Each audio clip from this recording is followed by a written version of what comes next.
Everything is Better with Creators, the podcast that takes a deep dive into all things creator economy. Produced and presented by Whalar. Whalar, we power the creator economy.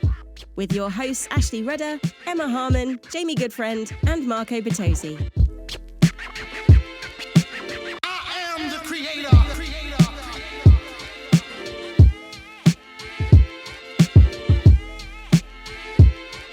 And this is fresh. Welcome to the Everything is Better with Creators podcast, Vidcon edition. I can't help myself. VidCon's so major, it deserves that level of sound effects. Anywho, I'm Ashley Rudder, your guide to all things happening in the creator economy. Every week, myself or my colleagues, Emma Harmon, Marco Bertozzi, or Jamie Goodfriend will be hosting this podcast.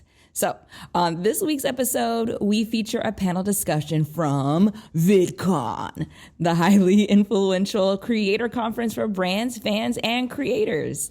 So imagine you are an up-and-coming creator. You have built up your fan base to the point that brands come calling. Well, before you ink that contract, you may have tons of questions about what you're signing. After all, you barely know these people, and they're probably a little savvier about business than you are. I mean, think about it. Could you be getting a raw deal? To help creators sort out questions like these, VidCon hosted a panel discussion entitled Spotting the Red Flags: How to Spot a Bad Manager, Sponsor, or Contract, and What to Do if you've already made a deal with them. This panel was moderated by Yurieff, a major voice in the creator economy at The Information, alongside two of Whalar's top talent managers, Frantz and Amron Lopez. And to round out this incredible panel, they were also joined by Eric Way, the co-founder and CEO of Karat, whom we've already met on an earlier podcast episode. So make sure you take out that pen and paper and get ready to take down some notes. All right, DJ, drop that beat. And now it's time to bring up the headliner of the evening. Very special. Please welcome to the stage The Big Interview. Everything is Better with Creators. Do we have creators? Raise your hand. Okay. Do we have talent managers? Okay. Industry folks? Okay. Okay, good. All right, awesome. I think we're going to have a really fun discussion today. We're going to be talking about red flags, what to do, what not to do, what to look for in managers. Why don't we start kind of 101? What is the difference between a manager, an agent, and then a business manager? We're all on the same page. Do you want to kick it off, maybe? Oh gosh.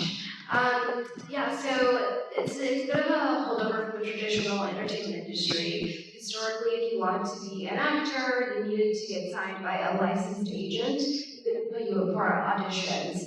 A manager is really the one who's responsible for more of like a 360 overall business relationship with their client, or an agent is a bit more transactional. An agent might represent hundreds of people because they're just going to send folks out. A manager is only going to manage between 5 to 20 clients, depending on how much of a workaholic they are.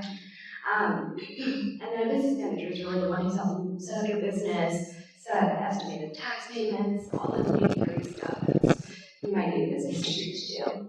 Yeah, and to add additional color to that, when it comes to agents, they're more transactional because they're the ones that dealing with deals. However, managers tend to be more personal and handle things from, personal things for clients, but at the same time providing that strategy and in the weeds with them so that we're able to guide them and be sort of like their co-pilot to their journey to wherever they want to get to their careers.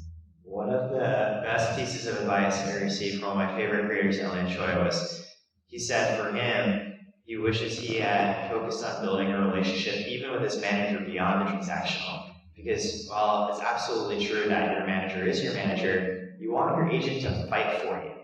And to do that, it's always worth investing in getting to know them too as well, even though, yes, they are more focused on bringing you deals. And how do creators know if they should have a manager at all? We talk a lot about like right brain, left brain, and that it's very difficult to context switch between creating content and living your best creative self, and then negotiating a great deal, all in the span of half an hour. And that's really what's required to run a business as a creator, is how to do all those things. So when you reach a point where you feel like the business side of it is affecting the creative side, it's going to be different for everyone. There's not necessarily a number or revenue. It's more of a feeling. That's really what's going to make sense to bring on a manager. Because obviously managers work on commission, so there is that trade-off where you're handing over that side of your business in exchange for that commission.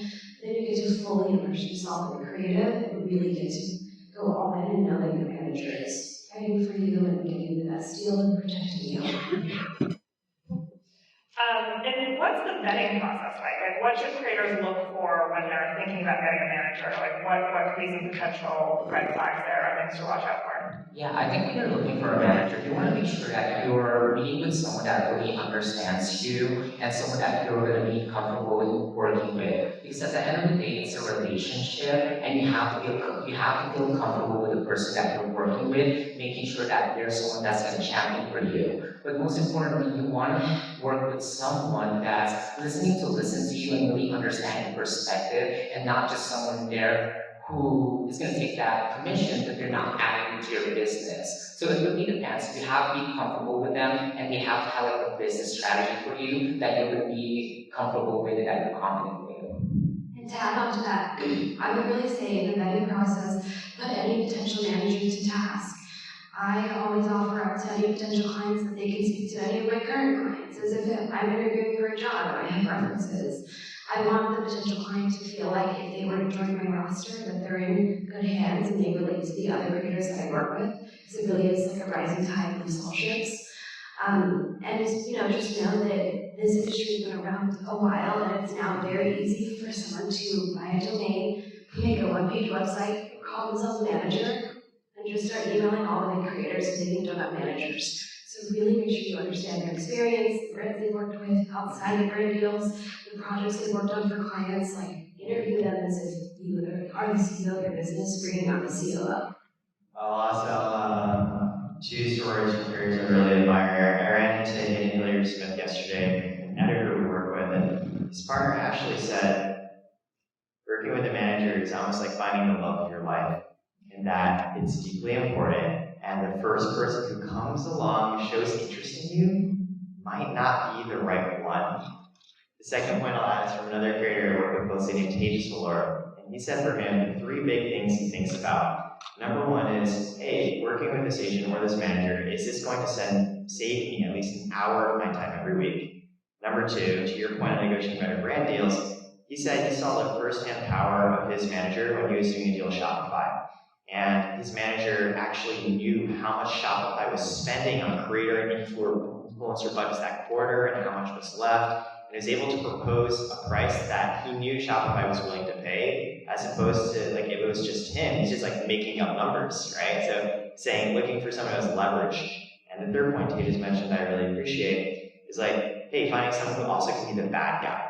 One time he did a video for a client, and he back and forth, the client said, hey, actually I want you to reshoot it, I want you to change it. And Tej is going to be like, yeah, sure, totally, why not? And his manager's like, no, we don't do that.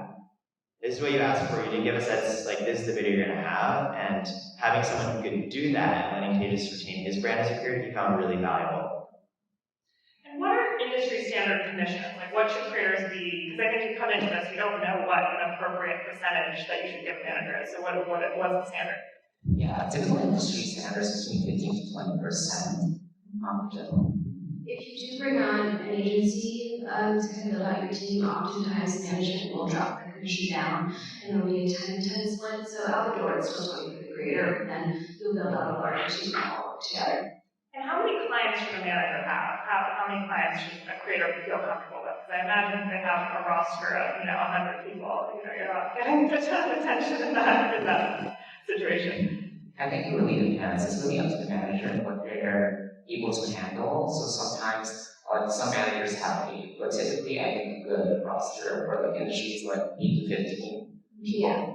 And I think it also depends on the size of the company. There are independent managers that are essentially running their business themselves, and they can only handle about 5 clients because they're doing all the financing, they're really doing everything. We're very fortunate as a 200-person company. We have a lot of resources to lean into, so we can scale up our efforts and work with more creators, because We have designers, we have a finance team, we have lawyers, we have resources that we really Yeah, and on top of that too, we also work together as a team at Whalar. So sometimes we would tag team and like share a plan together because there's some things that we can do that the other person is able to add value to, and have sometimes two brains is better than one. And so it really makes the creator feel like, okay, I'm protected. It's like I have people who really know my interests and who knows what I want is championing for me. And what else can managers help with beyond sponsored posts and deals? Like, what else should a manager be doing for a creator? Like in general, like for me, I like to sit down with a creator and ask them, okay, what is your long-term goal, short-term goal, to help them manage expectations so that we know what goal we're working with. That is not just really brand deals, but there's things that are past social media that they want to pursue. So outside of just like the brand deals, it's like the strategy. Us managers seeing what is happening out there right now, gathering this information so that we can educate our clients on the current trends. What I like to say is that there's a big difference between being trendy and being on trend. Being trendy is like following what's happening out there, whereas being on trend is us understanding what industry standard is, what's happening in each platform, the brands, and educating our clients on those. So that way, when they create content and we have a strategy with them about it, they can put their spin to it and create new trends that will hopefully bring in new revenue and them to become like the key opinion leader on that.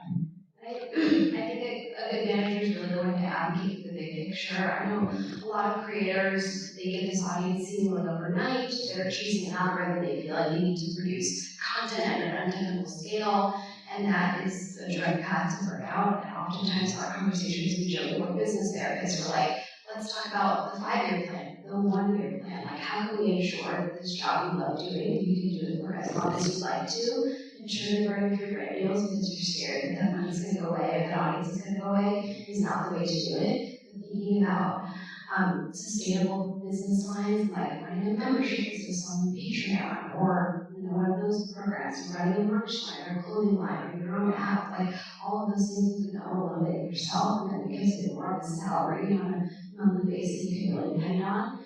Those are the things that will give you longevity that you do this career as long as you like.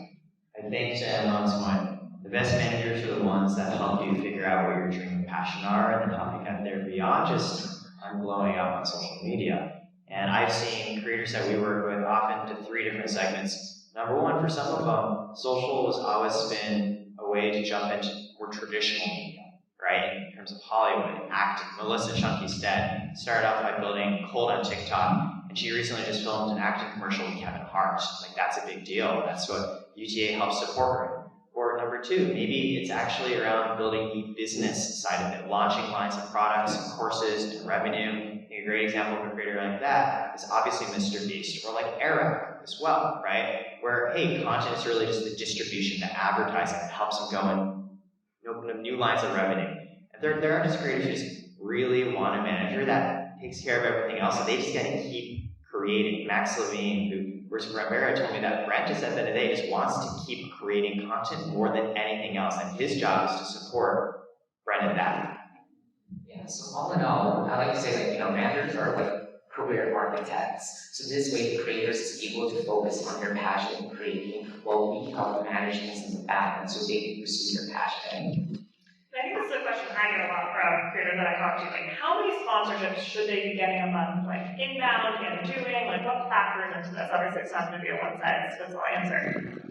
I think, first of all, the economy, what things are trending, for us, I typically like to, I guess it also starts with, it depends on who the creator is, because industries have different spending. So for us in general, it's knowing what's happening with the trend, every quarter, every year, beginning of the year is spring, and there's summer, fall, winter, and identifying, what are the spending avenues over there. So if you have a beauty creator, sometimes they'll do more brand deals versus a personality or someone in finance. And then some quarters, they're people who are doing finance content or brand deals, they tend to have more revenues. But it really depends on who the creator is and how consistent they are and what's going on in the market. Yeah, I think what creators forget is we do need something to sell against. So So if they haven't posted for 3 months, or God forbid their views are down or whatever it is, that affects our ability to negotiate a great rate for them. Like we can't pull deals out of nowhere because we are working with blue chip brands that have set budgets. I mean, all managers are working with the same 1,000 brands. Like, managers are like that special and is able to guarantee brand deals for their client. It's a bit of that working relationship where the client really needs to put in the work to drum up that interest to give the manager something to sell against.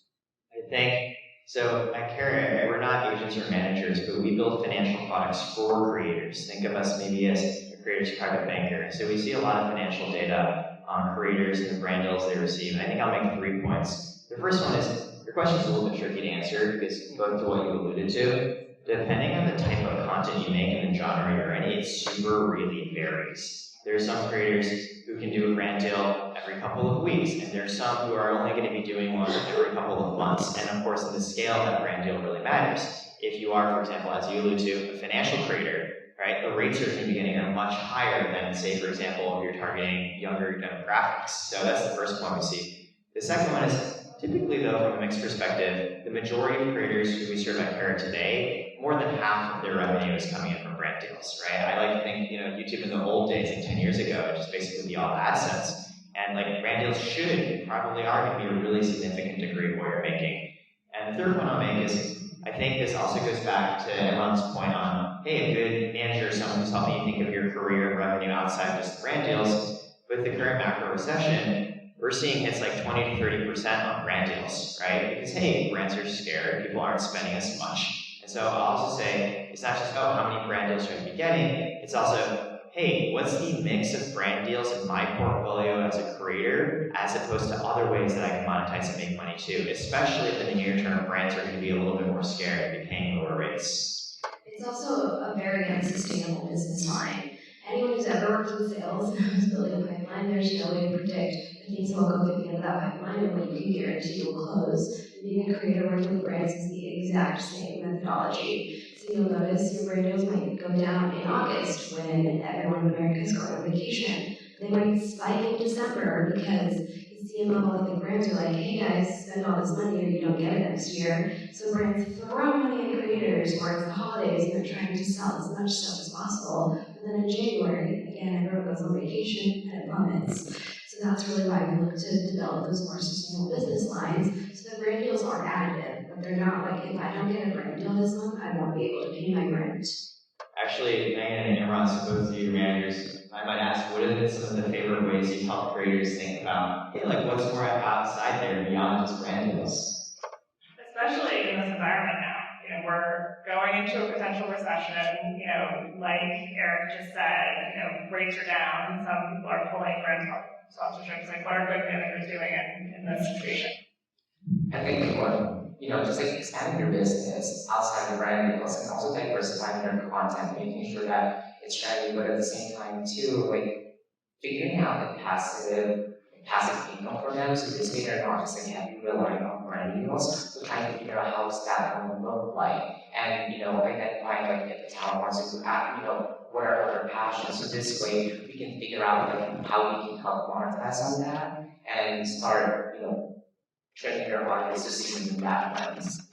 Yeah, and we point clients in the direction of business lines that don't have middlemen. So merch is a good example where like you will sell as much merch as you're willing to talk about it, as much as you are willing to push it to your audience. Like you are the one that's driving that. Patreon, Cameo, those things are the same. There's no middleman preventing you from being able to make the money you want to make. And then the other thing I'll say is we have close relationships with all the platforms, and they're constantly coming out with new monetization programs and pilots where they're looking for creators to try it out. And we know that the attention economy, like creators are so overwhelmed with where to post and where to spend their time that Instagram doing Reels, if they have a new bonus program coming out, they might dump a lot of money into that program to get creators to use it. And those are conversations that your manager should be having with the platforms, at least quarterly, if not monthly. So like, hey, they're really pushing this Reels bonus program, like make sure you dedicate time to it. So in some ways, whenever there's crisis, there's always opportunity as well. And if you think high level, like as a creator, like how do you make money, right? There's really 3 ways. One is off of your content directly, i.e. AdSense from Google, or subscription revenue from Patreon, or Twitch, or OnlyFans, or Fanhouse. The second is, yes, brand deals, by talking about somebody else's brand. And the third is really launching your own products and services. And what's really fascinating is, yeah, there are creators who really start on one of those, and it's the personality and connection they have with their community grows, they're able to switch into one or the other. I.e., look at somebody like Graham Stephan, right? Real estate, into financial literacy, starting very much in AdSense. Then he goes and launches a course on how to do real estate better. Then he goes and launches a coffee business, a coffee line, because people just love him now as a personality. And so my point on crisis and opportunity come hand in hand is maybe right now if brand deals just aren't as strong of a revenue source as they've been traditionally, that means you got to double down on building just really good content and community that you might then be able to leverage into fan-supported revenue or launching your own product lines. There are creators out there who actually, sometimes they say, hey, I want to hold back on brand deals now because I don't want to quote-unquote dilute my content.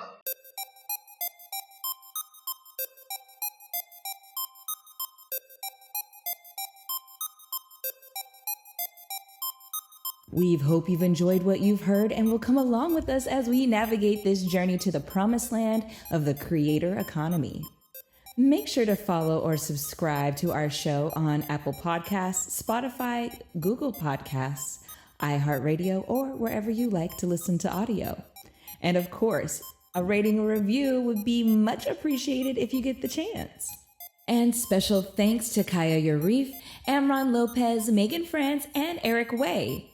Make sure to check out more from Whalar and all things at the intersection of a talent network, brand partnerships, technology, and creativity at Whalar.com. And be sure to join our active community on Instagram, Twitter, and LinkedIn. For Everything is Better with Creators, I'm Ashley Rudder. Catch you next time.